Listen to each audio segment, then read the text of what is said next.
Ազգային ժողովի հարգարժան փոխոսնակ, հարգելի գործընկերներ,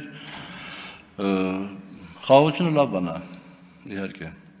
Եվ ես չգիտեմ աշխարհում որևէ մեկը, որ դեմ լինի խաղաղությանը։ Եվ նույնիսկ Հիտլերը նացիստական Գերմանիայի ղեկավար եղած ժամանակ ձգտում էր խաղաղության։ Ինքը ուզում էր հրեաներին ոչնչացնել, Եվրոպայում 2 միլիոն մարդ կոտորել, բոլշևիկներին ոչնչացնել եւ հաստատել խաղաղություն։ Ուրեմն ես չեմ կարծում, որ աշխարհում գոյություն ունի որևէ ստահակ, որ կարծում է, թե Հայաստանի համար խաղաղության ձգտելը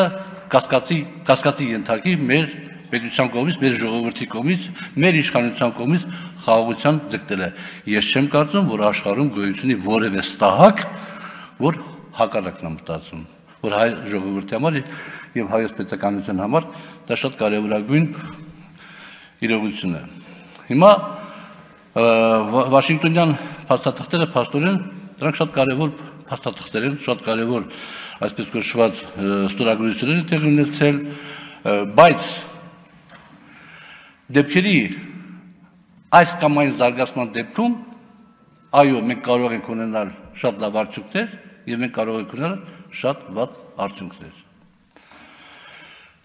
Ես ընդհանուր առմամբ հիմա պարոն Գոնջարյան, դուք պատասխանեցիք իմ հարցին, բայց բոլոր դեպքերում ոչ միայն ձեր պատասխանից, այլ ընդհանրապես ես երբ փնտրում եի պատասխան գտնել այդ հարցին,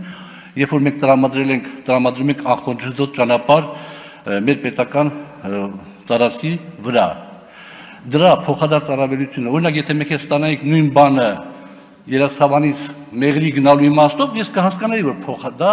փոխադարձ առավելություն է։ Հակառակ դեպքում չեմ հասկանում։ Դրա համար եմ ասում, միգուցե փոխադարձ առավելությունները վերաբերվում են հետագա մեր, այսպես կոչված, բանակցություններով ձեռք բերվելիք